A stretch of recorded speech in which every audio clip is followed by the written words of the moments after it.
A thoughtless minority can blight a whole school. Pushing, shoving, hair-pulling, name-calling, texting rumours and threats, all can make students anxious and unable to work. The jibes, the nasty comments, the kicks under the table, the nudges, the isolation, the silence. A lot of it, I don't feel, was picked up by the teachers. This is an all too common experience. According to the NSPCC, 1 in 20 school children is regularly bullied. That's equivalent to more than one child in every class. 400,000 children across the country being routinely, habitually subjected to bullying. I made someone else's life a misery while they were at school. While the most extreme cases hit the headlines, it's the continuous low-level bullying that erodes so many students' confidence and ability to engage with learning. The government's taken an increasingly hardline approach, but educationalists are divided on the best way to respond. At the heart of the debate is the question, to punish or not. If you don't bring it out in the open and actually punish the bullies and help the victims, it will go underground and the victims will never tell again. I think when we start naming and blaming people for bullying, we run into a whole variety of problems.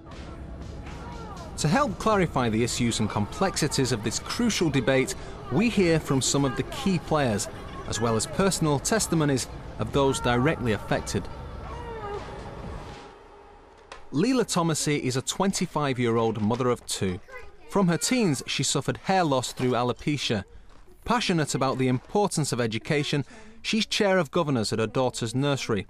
But Lila's own education was blighted by bullying, which started on her first day at secondary school. They picked on my weaknesses. I was very overweight. I had facial hair, which I now bleach. I was beginning to go bald when I was 14 and felt very conscious about that.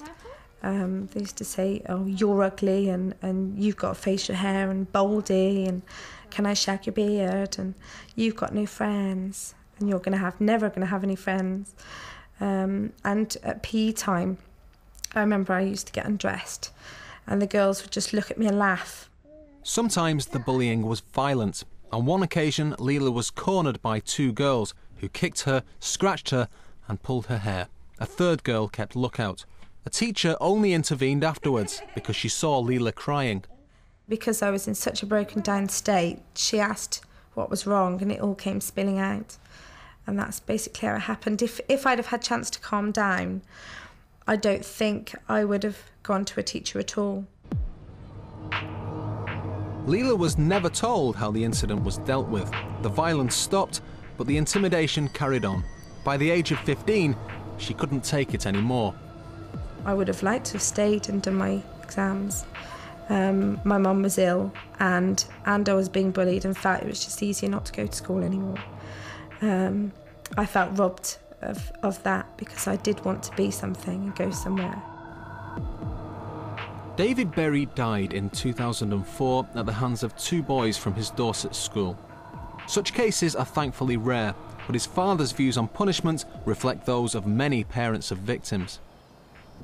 They grabbed him and they brought him to this point where we are.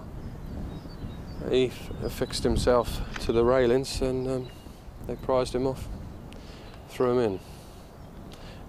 Even though it was being said around them, and obviously they could tell from the look on his face and what he was saying that he couldn't swim. David's killers were sentenced to prison terms of 8 and 18 months. I don't feel that the sentences that have been given are enough. That doesn't send a message. You know, that doesn't sort of say, oh, you know, be warned, don't do this. I think it's almost permission to do it. I mean, because there's just no gravity at all in those sentences. I think the government needs to look at it as well because it seems to be something they turn away from. And the bullying continues, despite a plethora of government initiatives. Since 1999, schools have been required to have an anti-bullying policy. In 2002, the government updated its information pack, Don't Suffer in Silence. A year later, it launched a charter for action against bullying. We've been very clear that we want to have a zero tolerance attitude to bad behaviour throughout schools. I'm very clear that bullying is wrong. I think we should say that. And as we've made clear in our guidance, there are a whole range of different strategies and punishments that it's appropriate to use when bullying happens. I think in very many schools now, they're completely clear about it as well. We've made a lot of progress, I think, in the last few years in saying we don't accept bullying. It's not a normal part of growing up, and all of us, government, schools, parents and governors and young people, have a responsibility to stamp it out. On top of this, 2004 saw the first ever Anti-Bullying Week, designed to ram home the message, if you're being bullied, tell someone. It raised a huge response to the 60 charities of the Anti-Bullying Alliance, yet simply raising awareness and saying it's wrong doesn't make the problem go away. The calls to Childline in that year went up enormously. We had a 42% increase. Up to 31,000 children were counselled that year on the subject of bullying alone. And we would hope that that's really about an increased reporting of bullying, more children feeling that they can speak out and seek help, rather than actual increase in bullying going on in schools. The scale of the problem was graphically highlighted by an incident during that first Anti-Bullying Week. Caught on CCTV, 40 girls were excluded in a single mass suspension. Their head teacher described it as mob rule. What started out as a fairly minor argument or dispute between two girls turned into quite an unpleasant incident because of other girls watching. They weren't bullying, they didn't intend to bully, but they were condoning what was turning into a bullying incident by just being there. You know, when there's an argument or a fight, everyone automatically just crowds round. So obviously I went over to see what was going on because my friend who I was waiting for was involved. And I didn't know what to think, really. I didn't know what to do. I was a bit confused. On the video, you see me quite clearly going, and they go away, but they're so fascinated by what's going on, they even come back then, even when I'm there. And in the end, it took me and some other senior members of staff quite some time to move them on. We spent about an hour discussing what we were going to do in our response. We talked to the parents of one of the girls involved who was very shaken up by what had happened, and we decided that we really needed to do something very, very strong, and that we would exclude on a short fixed term basis those pupils involved. And so we did. I didn't think we'd be suspended. I thought, oh, it would just be an after-school detention. But when we got told we were going to be suspended, I was really shocked because I actually didn't do anything wrong, but then I realised I didn't do anything right. They were a bit shocked, but they did respond very well. I don't know if we had everybody, because I don't know if they all volunteered or not. If they didn't, they will live with that with the rest of their lives, won't they? But I think it was good that we were suspended because it made us realise that we didn't do anything to help. Exclusion is the ultimate sanction. In 2003, there were more than 350,000 exclusions from English schools. Nearly 10,000 were permanent. Kidscape promotes exclusion. However, director Michelle Elliott worries that excluded pupils could cause trouble elsewhere. The problem is that we don't have the places for these kids to go. I understand that there are about 10,000 children who've been excluded in this way. I mean, we all know of the out-of-control youth who are out in the neighborhood, and if you look at a lot of those kids, they are kids who have been excluded. And that's not teaching them not to be bullies. But the government refutes the suggestion that pupils excluded for bullying are just left to roam. We've massively increased the provision for excluded children. It's true that, for example, when we came into government, there was very little of it. It's a condition at the moment that from the 16th day of exclusion, and most exclusions are actually for 2 or 3 days, so, you know, we're not in this situation, that provision needs to be made for them, like a pupil referral unit or other, where actually their behaviour can be addressed so that they don't go back and do it again. But of course, one of the things we asked the group led by Sir Alan Steer looking at behaviour to consider is whether or not we ought to change that, and we'll of course be putting into operation their recommendations. The Steer report was published shortly after we recorded this interview. It recommended the 16-day wait for alternative provision should be reduced to 6. Parents should be responsible for supervising their children for the first 5 days, if necessary, enforced by parenting orders. And it states that schools should make their anti-bullying policies clear. We've asked Ofsted to talk to parents and pupils about how well they think a school deals with bullying. We've put in place both additional money and support through the Anti-Bullying Alliance, through our own guidance and packs to support schools in tackling that. But I know that there's still more that we've got to do, and I know schools know that as well. Schools also know that reintegrating excluded pupils can be problematic. With 40 girls returning to Glenmoor, Pam Orchard brought in an educational psychologist. She was a great help. She could take girls and work through their feelings with them if they were very angry or they didn't understand. So what we did was brought all the girls into the hall and spent some time talking to them about what it was that we'd found unacceptable, why we'd taken the action that we had taken, that they weren't forever branded as anything, and that we hoped that we could now draw a line under it, and that they were going to get on with their schooling, and that was really what we wanted them to do. The vast majority of the girls are still here in the school in Year 11 and are doing really well. I've just awarded prefect badges to many of them, and they are a real credit to the school. With 2 of the girls excluded last year now leading lights in the school council, Glenmoor's tough approach appears to have paid off for the bystanders of bullying in any case. Faye, now head girl, and Kate, a prefect, are heading up the school council's anti-bullying working party, analysing a whole school questionnaire. We're hoping to see especially where the bullying has happened so that we can distribute our prefects, especially like say if it's on the corridor or on the stairs, and make sure like all the younger pupils are fine. And the schools also implemented a variety of other strategies. We have what we call the pink box, where any pupil in the school, if they're a little bit worried about talking to somebody or approaching a member of staff, they can quite discreetly put a little note into the pink box. In one of our portable classrooms outside, which is easily accessible at break and lunchtime, that's monitored by the pupil support team, and any pupil who feels a little bit vulnerable, doesn't know where to go, maybe on their own, can go into that room, and there are games and activities that they can play, and they can talk to any member of the pupil support team.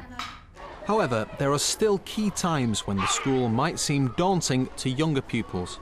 It's difficult because there's a lot of overcrowding in the school. The corridors certainly at lesson changeover time and break time are very, very busy. And sometimes things happen that are not always intentional. Sometimes particular pupils can seem intimidating. Glenmoor gave one such group the chance to change their image by helping the very pupils they used to frighten. Because we're quite loud and they found us quite intimidating, and we got a presence when we walked down the hallway, so I think that's why. Well, I'm not a small person anyway, and we're not exactly quiet girls, and we just go around the corridors, and the younger Year 7s obviously look up to us, and we're like twice the height of them, so obviously they're going to be scared of us in some way. Now we help in the canteen quite often, and we just talk to them, get to know them so they know us. We had a bad reputation about bullies, and we apparently intimidated other people, the little Year 7s. But now we help the Year 7s, so they know us as a welcome face rather than a big bully. Feels better than what it did when we felt like we was bullying them, because we had like teachers on our backs all the time. But now we get the teachers saying like thanks for this and thank you for stuff. We're not bullies. We're not bullies. We're just kind, friendly girls.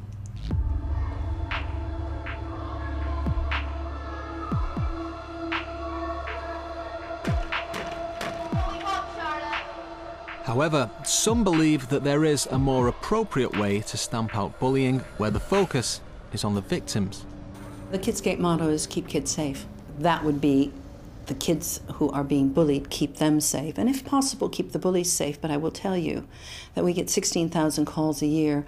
I've had 5 calls from parents of bullies.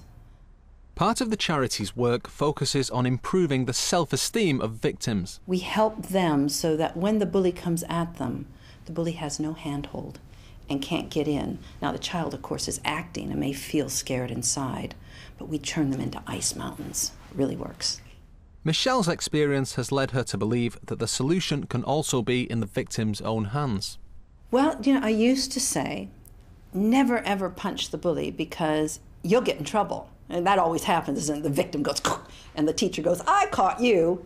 I have talked to so many adults who said the only way that the bullying ever stopped in my life was when I learned to box and I went out and I punched the bully. So, hey, you know, anything that works. Anything from just getting the kids together and having them have an ice cream to, you know, punching the bully if you have to, but we would not advocate that method, but I'm not throwing anything out of court. Michelle Elliott is also adamant that persistent bullying must be punished, a view that echoes government advice. I have to say to the bully, this is what you've done, and this is what you're going to have to do to make up for it. Apologize to the victim, atone for what you've done, and change your behavior. We'll reward you if you do that, but we will give you consequences if you don't.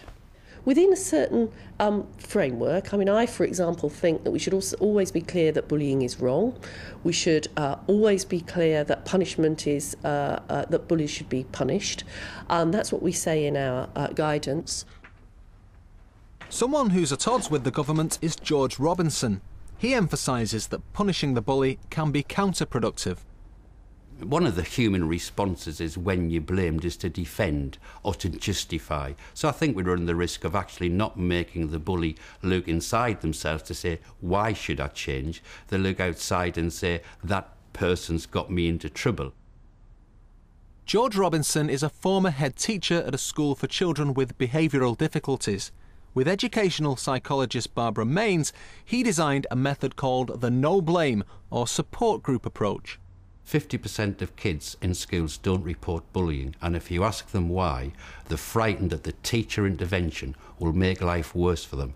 Because if we punish the bully, who does the bully want to take revenge on? Not the teacher, the person that got them into trouble. So we said, can we keep the victim safe, which is important, and can we change the behaviour of the bully? We just found that there were far more positive ways that not only changed behaviour but began to change how the person felt inside themselves. I don't want to come to school anymore. I tried bunking off 3 times.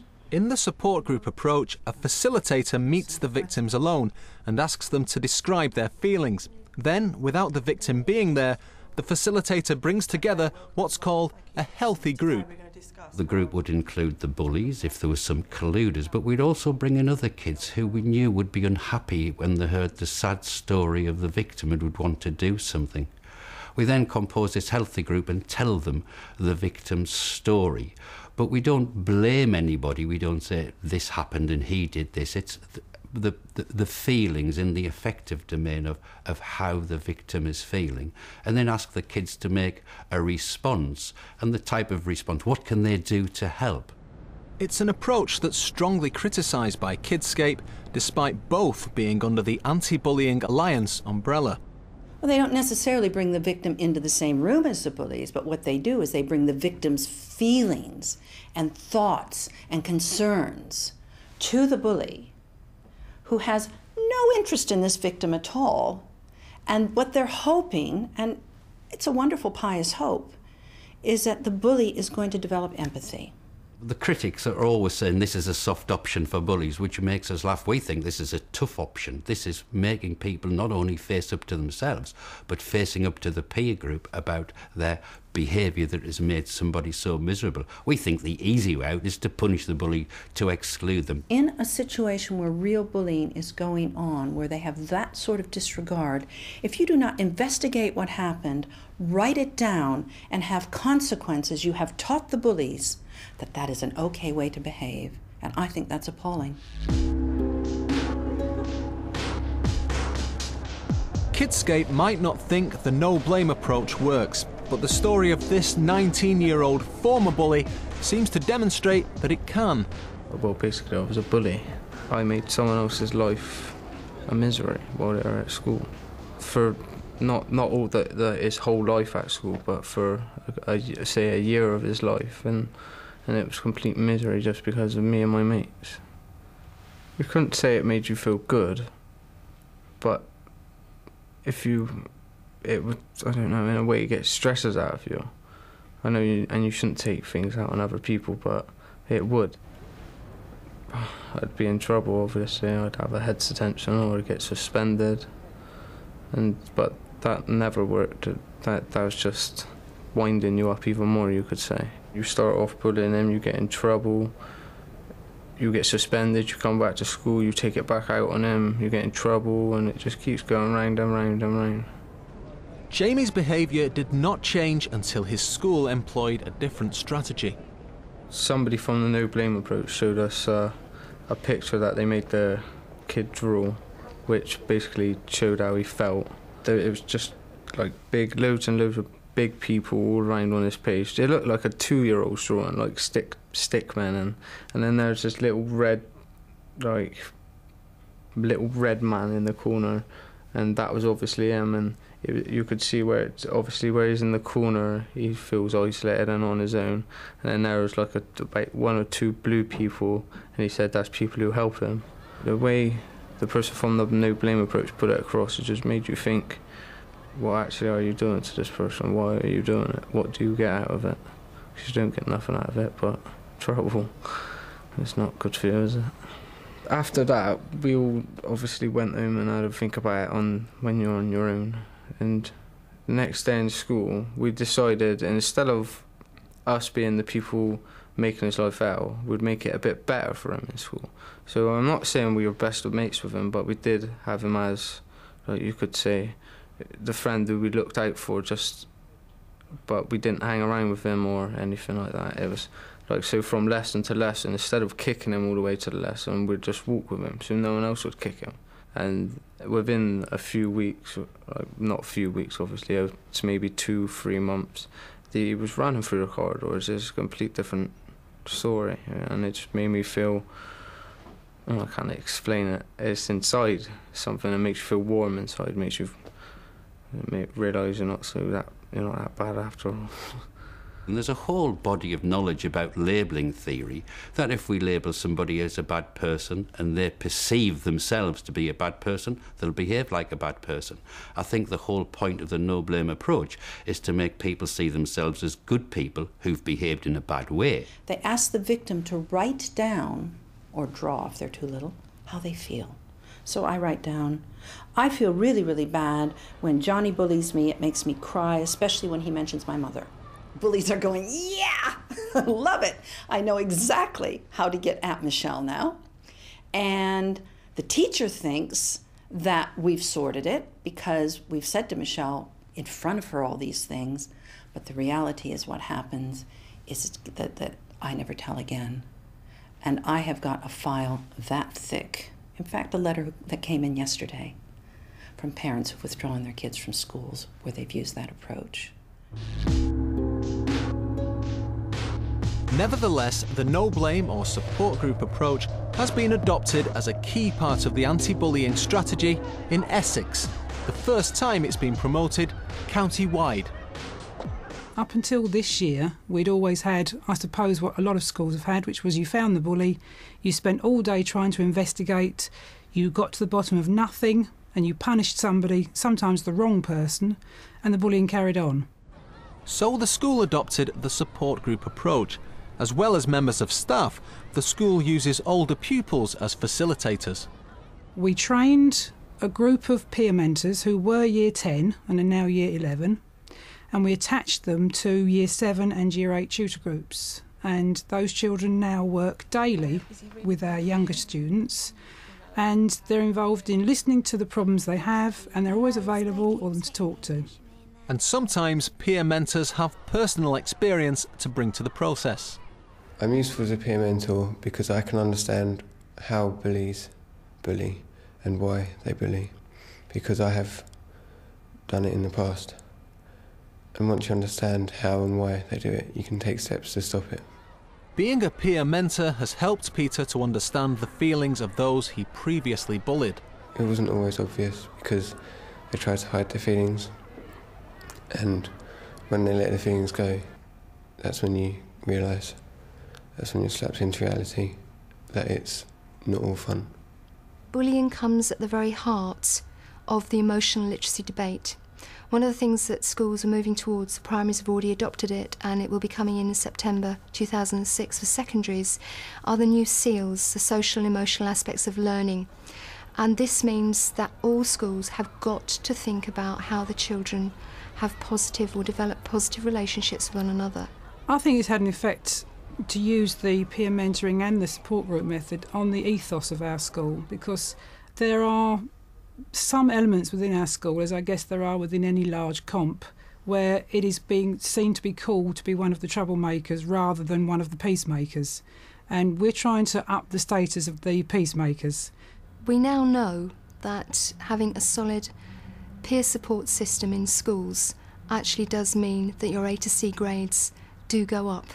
There are many different studies to say that the only thing that can happen is that academic achievement improves. There's also a very practical approach, really, because we used to spend hours talking to children who were upset they'd fallen out with friends, someone was being nasty to them at the gate. And I have to say that I don't deal with those issues now. The Year 11 peer mentors filter out the things which, in our terms, are not as important, leaving us to deal with the more important issues. So from my point of view, it's highly successful. From exclusion to peer mentoring and the support group approach, the strategies schools employ to prevent and deal with bullying are many and varied. Despite their differences, the many agencies agree bullying should not go untackled. What they show no signs of agreeing on is how to stop it altogether. In the end, schools do need, in the light of their circumstances, the age range of their pupils, for example, the decisions that they've made locally, to decide what they think are the best ways of dealing with bullying. I think the traditional way is like putting somebody in the stocks and throwing rotten vegetables at them. They'll just get angry. We asked a group of teenagers who came on one of our courses what they'd really like to do with the bullies who had tormented them for all these years. And the list started with voodoo, then it went to bear traps in the playground, then it went to cyanide poisoning, drowning, and they were just so angry. I think it would have been unlikely that I would have excluded so many girls on such a scale if I'd been in early years of headship. I think because I was very secure in my relationships with my governors, particularly the chair, in the relationships with the local authority officers, I knew that they would support what I did, even if they thought, goodness me, she's off again. Lunchtime, we're going to beat you up, they said. Although a lot of the time they never actually did, but it's feeling the fear that they're going to was enough to make me hide in the toilets. So it's quite nasty.